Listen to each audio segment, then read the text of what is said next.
മറ്റത്തൂരാണ് ഇപ്പോൾ താരം. തൃശ്ശൂർ ജില്ലയിലെ മറ്റത്തൂർ ഗ്രാമപഞ്ചായത്ത്. ഈ കഴിഞ്ഞ ഗ്രാമപഞ്ചായത്ത് തെരഞ്ഞെടുപ്പിൽ ആർക്കും ഭൂരിപക്ഷമില്ലാതെ വരികയും ഒരു സ്വതന്ത്ര സ്ഥാനാർത്ഥി പ്രസിഡന്റായി തെരഞ്ഞെടുക്കപ്പെടുകയും ചെയ്തതോടുകൂടിയാണ് മറ്റത്തൂർ കേരളത്തിലുടനീളം രാഷ്ട്രീയ ചർച്ചാവേദികളിൽ വലിയ വിവാദമായി പുകയാൻ തുടങ്ങിയത്. അവിടെ കോൺഗ്രസിൻ്റെ അംഗങ്ങൾ ഒന്നടങ്കം രാജിവെച്ച് BJPയിൽ ചേർന്നു എന്ന് NDA പ്രചരിപ്പിക്കാൻ തുടങ്ങി. അതിൻ്റെ ചുവട് പിടിച്ചുകൊണ്ട് CPMും BJP കോൺഗ്രസ് ബാന്ധവമിത മറ്റത്തൂരിൽ കേരളത്തിലാകെ ഇത് നടന്നിട്ടുണ്ട് എന്ന തരത്തിൽ വലിയ പ്രചാരണം അവരും അഴിച്ചുവിടാൻ തുടങ്ങി. എന്നാൽ എന്താണ് മറ്റത്തൂരിൽ യഥാർത്ഥത്തിൽ സംഭവിച്ചത്?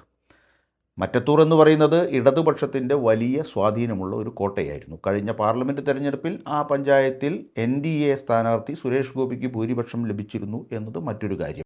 എന്തായാലും കഴിഞ്ഞ പഞ്ചായത്ത് തെരഞ്ഞെടുപ്പിൽ 14 LDF അംഗങ്ങളും 5 UDF അംഗങ്ങളും മാത്രമുണ്ടായിരുന്നൊരു പഞ്ചായത്താണ് മറ്റത്തൂർ. ഇത്തവണ പക്ഷേ സ്ഥിതി മാറി. ഭരണകക്ഷിയായിട്ടുള്ള LDFന് 10 അംഗങ്ങളെ മാത്രമേ വിജയിപ്പിക്കാൻ കഴിഞ്ഞുള്ളൂ. എന്ന് പറഞ്ഞാൽ ഭൂരിപക്ഷത്തിന് താഴെ. ഐക്യജനാധിപത്യ മുന്നണിക്കാകട്ടെ, ഐക്യജനാധിപത്യ മുന്നണി പ്രധാനമായും കോൺഗ്രസ് ആണ് ഉണ്ടായിരുന്നത്. കോൺഗ്രസിനകത്ത് ചില അഭിപ്രായ വ്യത്യാസങ്ങൾ സംഘടനാ തലത്തിലുണ്ടായിരുന്നു. അതിൻ്റെ ഭാഗമായി ചില സ്ഥാനാർത്ഥികൾ സ്വതന്ത്രരായി മത്സരിക്കുന്ന സാഹചര്യമുണ്ടായിരുന്നു സംഘടനയ്ക്കകത്തുള്ള പ്രശ്നങ്ങൾ കാരണം. എന്തായാലും തെരഞ്ഞെടുപ്പ് ഫലം പുറത്തു വന്നപ്പോൾ 8 പേർ ഔദ്യോഗിക ചിഹ്നങ്ങളിൽ മത്സരിച്ചവരും 2 പേർ സ്വതന്ത്ര ചിഹ്നങ്ങളിൽ മത്സരിച്ചവരുമായി തിരഞ്ഞെടുക്കപ്പെട്ടു. അപ്പോഴും കൃത്യമായ ഒരു ഭൂരിപക്ഷം, കേവല ഭൂരിപക്ഷം ഒരു പഞ്ചായത്ത് പ്രസിഡന്റിനെ തിരഞ്ഞെടുക്കുന്നതിന് LDFനും UDFനും ഇല്ല എന്നുള്ള നില വന്നു. അവിടെയാണ് 4 അംഗങ്ങളുള്ള BJP നിലനിൽക്കുന്നത്. തെരഞ്ഞെടുപ്പ് ഫലം ഇങ്ങനെ വന്നപ്പോൾ സ്വാഭാവികമായും പ്രസിഡന്റിനെ കണ്ടെത്തേണ്ടതുണ്ട്. പാർട്ടിയുടെ കൃത്യമായ തിട്ടൂരം നിലനിൽക്കുന്നു. BJPയുമായോ SDPIയുമായോ അങ്ങനെ തുടങ്ങിയിട്ടുള്ള കക്ഷികളുമായോ ഒന്നുമുള്ള രാഷ്ട്രീയ ബന്ധത്തിൽ പഞ്ചായത്ത് പ്രസിഡന്റ് തെരഞ്ഞെടുപ്പിൽ തിരഞ്ഞെടുക്കപ്പെടാൻ പാടില്ല എന്ന് പറയുന്ന വളരെ കൃത്യമായിട്ടുള്ള നിർദ്ദേശം കോൺഗ്രസ് പാർട്ടി മുന്നോട്ട് വയ്ക്കുകയും ചെയ്യുന്നു. ഈ ഘട്ടത്തിൽ എങ്ങനെയാണ് ഒരു പ്രസിഡന്റിനെ കണ്ടെത്താൻ കഴിയുക എന്ന ആലോചനയിലാണ് കോൺഗ്രസ് പാർട്ടി മുന്നോട്ട് പോയത്.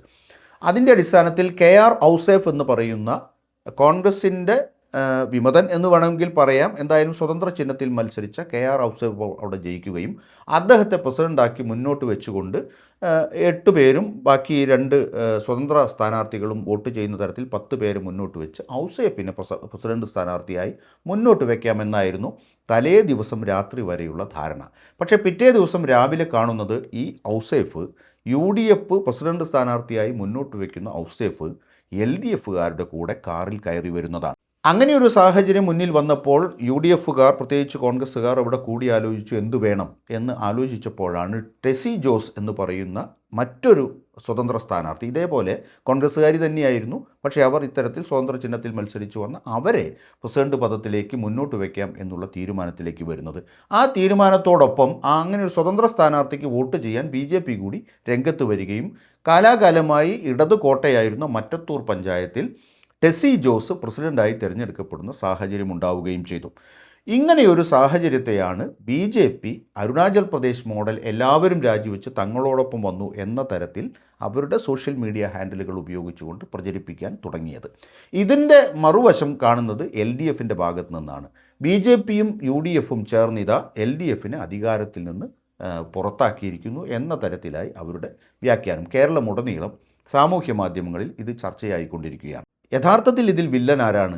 UDF മുന്നോട്ട് വെച്ച KR ഔസേഫ് എന്ന് പറയുന്ന ഗ്രാമപഞ്ചായത്ത് അംഗമാണ്.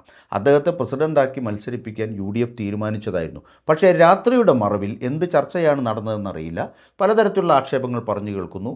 പണം കൊടുത്ത്, അതുപോലെ തന്നെ 5 വർഷത്തേക്ക് പ്രസിഡന്റ് പദം ഉറപ്പു നൽകി ഈ പറയുന്ന ഔസേഫിനെ തങ്ങളോടൊപ്പം ചേർത്ത് രാഷ്ട്രീയമായ കുതിരക്കച്ചവടത്തിന് നേതൃത്വം നൽകുകയായിരുന്നു LDF എന്നതാണ് യഥാർത്ഥത്തിലുള്ള വസ്തുത. അങ്ങനെയൊരു സാഹചര്യം തങ്ങളുടെ മുമ്പിൽ രാവിലെ തെളിഞ്ഞു വന്നപ്പോൾ എന്ത് മറുപടി നൽകണം എന്ന് തീരുമാനിച്ച UDF അംഗങ്ങൾ കണ്ടെത്തിയ മാർഗമാണ് ടെസി ജോസിനെ പ്രസിഡന്റ് സ്ഥാനാർത്ഥിയായി മുന്നോട്ട് വയ്ക്കുക എന്നുള്ളത്. അതിന് BJP പിന്തുണ വന്നതോടുകൂടി ഈ അംഗങ്ങളെല്ലാവരും സാങ്കേതികമായി കോൺഗ്രസ് പാർട്ടിയിൽ നിന്ന് രാജി കൊടുത്തിരുന്നു. ആ രാജി കൊടുത്ത സാഹചര്യം എന്തായിരുന്നു എന്നതുകൂടി പരിശോധിക്കേണ്ടതുണ്ട്. ഔസേഫ് യഥാർത്ഥത്തിൽ വിമതനായിട്ടാണ് അവിടെ മത്സരിച്ചത്. ഔസേഫിനെ പ്രസിഡന്റ് സ്ഥാനാർത്ഥിയായി മുന്നോട്ട് വയ്ക്കുക എന്ന ഒരു ആശയം മുന്നോട്ട് വെച്ചപ്പോൾ ഔസേഫ് പറഞ്ഞു, എനിക്കെതിരെയുള്ള നടപടി പിൻവലിക്കണം, അതോടൊപ്പം തന്നെ എനിക്കെതിരെ പ്രവർത്തിച്ചവർക്കെതിരെയുള്ള എതിരെ നടപടി സ്വീകരിക്കണം. ഇത് പെട്ടെന്ന് തീരുമാനമാക്കാൻ DCC തയ്യാറാകാതെ വന്ന സാഹചര്യത്തിലാണ് ഔസേഫിനോടുള്ള ഐക്യദാർഢ്യം പ്രഖ്യാപിക്കുന്നതിന് വേണ്ടി ഞങ്ങൾ ഔസേഫിനോടൊപ്പം ഉണ്ടാകും എന്ന് ഈ പറയുന്ന തിരഞ്ഞെടുക്കപ്പെട്ട UDFൻ്റെ അംഗങ്ങളെല്ലാം ഉണ്ടാകും എന്ന് അദ്ദേഹത്തെ കൂടി ബോധ്യപ്പെടുത്തുന്നതിന് വേണ്ടിയാണ് തിരഞ്ഞെടുക്കപ്പെട്ട പാർട്ടി ചിഹ്നത്തിൽ തിരഞ്ഞെടുക്കപ്പെട്ട 8 മെമ്പർമാരും രാജി സമർപ്പിച്ചുകൊണ്ട് DCCക്ക് കത്ത് കൊടുത്തത്. അത് യഥാർത്ഥത്തിൽ ഔസേഫിനെ പ്രസിഡൻ്റ് ആക്കുന്നതിന് വേണ്ടിയുള്ള സാങ്കേതികമായി അദ്ദേഹം മുന്നോട്ട് വെച്ച പ്രയാസങ്ങൾ പരിഹരിക്കുന്നതിന് വേണ്ടി കൊടുത്ത രാജിക്കത്തായിരുന്നു. ആ രാജിക്കത്ത് പക്ഷേ ഫലത്തിൽ ഏത് തരത്തിൽ വ്യാഖ്യാനിക്കപ്പെട്ടു? ഇത്തരത്തിൽ BJPയോടൊപ്പം പോകുന്നതിന് വേണ്ടി കോൺഗ്രസ് അംഗങ്ങൾ പാർട്ടിയിൽ നിന്ന് രാജിവെച്ചു എന്ന രീതിയിൽ വ്യാഖ്യാനിക്കുന്ന സാഹചര്യമാണ് ഉണ്ടായത്. എന്തൊക്കെ പറഞ്ഞാലും ഇത് ഒരു പ്രാദേശികമായ തിരഞ്ഞെടുപ്പിൽ ഇത്തരത്തിലുള്ള നമ്മൾ പറയുമല്ലോ കന്നന്തിരിവ് കാണിക്കുമ്പോൾ അതിന് മറുപടിയായി എതിർപക്ഷത്തു നിന്നുള്ള പ്രതികരണം എന്നുള്ള നിലയിൽ കാണുന്നതിന് പകരം കേരളത്തിലുടനീളം രാഷ്ട്രീയമായി ഇതിനെ BJPയിൽ പോയി എല്ലാ കോൺഗ്രസ് അംഗങ്ങളും എന്ന് പറയുന്നവർക്ക് മുമ്പിൽ നമുക്കൊരു ചരിത്രം മറന്നു പോകരുത്. 1989 ചരിത്രം എന്തായിരുന്നു? ഇന്ത്യൻ പാർലമെൻറ്റിലേക്ക് നടന്ന തെരഞ്ഞെടുപ്പിൽ 1989 നൽകിയ ജനവിധി. ഏറ്റവും വലിയ ഒറ്റക്കക്ഷി എന്നുള്ള നിലയിൽ 197 സീറ്റുകൾ ഇന്ത്യൻ നാഷണൽ കോൺഗ്രസ്സിന് രാജീവ് ഗാന്ധി നേതൃത്വം നൽകിയ ഇന്ത്യൻ നാഷണൽ കോൺഗ്രസ്സിനുണ്ടായിരുന്നു. പക്ഷേ അദ്ദേഹം പ്രധാനമന്ത്രിയായില്ല. അദ്ദേഹം പറഞ്ഞു, ഞാൻ ജനവിധി അനുസരിക്കുന്നു, ഞങ്ങൾക്ക് ഭരിക്കാനുള്ള ഭൂരിപക്ഷം ജനങ്ങൾ തന്നിട്ടില്ല, ആ മാൻഡേറ്റ് ഞങ്ങൾ അംഗീകരിക്കുന്നു, അതുകൊണ്ട് ഞങ്ങൾ ഗവൺമെൻറ് ഉണ്ടാക്കാൻ മുന്നോട്ട് വരുന്നില്ല എന്ന് പറഞ്ഞപ്പോൾ എന്താണ് സംഭവിച്ചത്? കോൺഗ്രസ് പാർട്ടിക്ക് ആകെ കിട്ടിയത് 197. തൊട്ടടുത്ത പ്രതിപക്ഷമായി മത്സരിച്ച ജനതാദൾ, VP സിംഗ് നേതൃത്വം നൽകുന്ന ജനതാദളിന് ലഭിച്ചത് 143 സീറ്റുകൾ, BJPക്ക് ലഭിച്ചത് 85 സീറ്റ്, CPMന് ലഭിച്ചത് 33 സീറ്റ്, CPIക്ക് ലഭിച്ചത് 12 സീറ്റ്. ഇവയെല്ലാം ചേർത്ത് വരുമ്പോൾ ആ മാജിക് നമ്പർ 273 എന്ന് പറയുന്ന മാജിക് നമ്പറിലേക്ക് എത്തുന്നു. അങ്ങനെയാണ് അന്ന് VP സിംഗിൻ്റെ നേതൃത്വത്തിലുള്ള ഗവൺമെൻറ് ഈ രാജ്യത്ത് അധികാരത്തിലേൽക്കുന്നത്. അന്ന് ഇടതുപക്ഷത്തു നിന്ന് ഇടതുപക്ഷവും വലതുപക്ഷത്തു നിന്ന് ഈ പറയുന്ന തരത്തിൽ BJPയും ജനതാദളിന് കൊടുത്ത പിന്തുണയുടെ ഭാഗമായിട്ടാണ് അവരാരും പാർട്ടിയിൽ നിന്ന് രാജിവെച്ചിട്ടല്ല കോൺഗ്രസ് പാർട്ടിയെ അധികാരത്തിൽ നിന്നും മാറ്റി നിർത്തുന്ന ഒരു ഗവൺമെൻറ് രൂപീകരിക്കുന്ന സാഹചര്യത്തിലേക്ക് വന്നത്. ഇവിടെ സംഭവിച്ചത് എന്താണ്?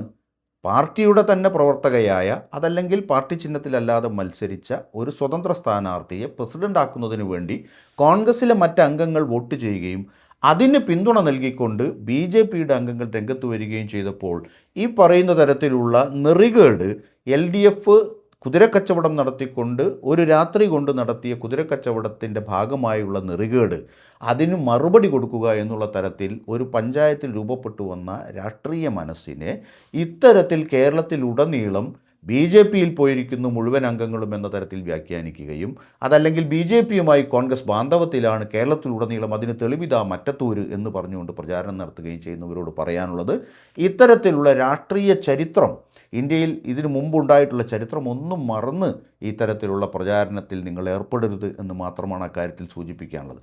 മറ്റത്തൂരിൽ നടന്നത് രാഷ്ട്രീയമായി തികച്ചും ശരിയായ ഒരു കാര്യമാണ് എന്നല്ല ഈ പറഞ്ഞതിനൊന്നും അർത്ഥം. പക്ഷേ അവിടെ ഇത്തരത്തിൽ കുതിരക്കച്ചവടം നടത്താൻ ഒരു കൂട്ടർ തയ്യാറായാൽ ജനവിധി അട്ടിമറിച്ചുകൊണ്ട് 24 സീറ്റിൽ 10 സീറ്റ് മാത്രമേ CPMനോ അല്ലെങ്കിൽ ഇടതുമുന്നണിക്കോ അവിടെയുള്ളൂ. അവർക്ക് ഭരിക്കാനുള്ള ഭൂരിപക്ഷം അവിടുത്തെ ജനങ്ങൾ കൊടുത്തില്ല. അപ്പോൾ കോൺഗ്രസിൻ്റെ ഭാഗത്ത് നിന്ന് നമുക്കറിയാം ആ ഔസേഫിനെ ഉൾപ്പെടെ ടെസി ജോസിനെ ഉൾപ്പെടെ പാർട്ടി നടപടിയെടുത്തിരുന്നു, അവരെ സസ്പെൻഡ് ചെയ്തിരുന്നു. പക്ഷേ ആ പാർട്ടി നടപടി പിൻവലിച്ചുകൊണ്ടുള്ള കത്ത് ഔസേഫിന് കൊടുത്തിട്ടും അദ്ദേഹത്തിനെതിരായി സ്വീകരിച്ച നടപടി പാർട്ടി പിൻവലിച്ചിട്ടും ഒരൊറ്റ രാത്രി കൊണ്ട് ഔസേഫ് യൂദാസായി മറ്റത്തൂരിൽ. പക്ഷേ ആ യൂദാസായി മുന്നോട്ട് വന്ന നടപടിയെ UDFിലെ അംഗങ്ങൾ പ്രതിരോധിച്ചത് ഇത്തരത്തിലാണ് എന്നത് മാത്രമാണ് മറ്റത്തൂർ നമുക്ക് മുമ്പിലേക്ക് വയ്ക്കുന്ന കഥ.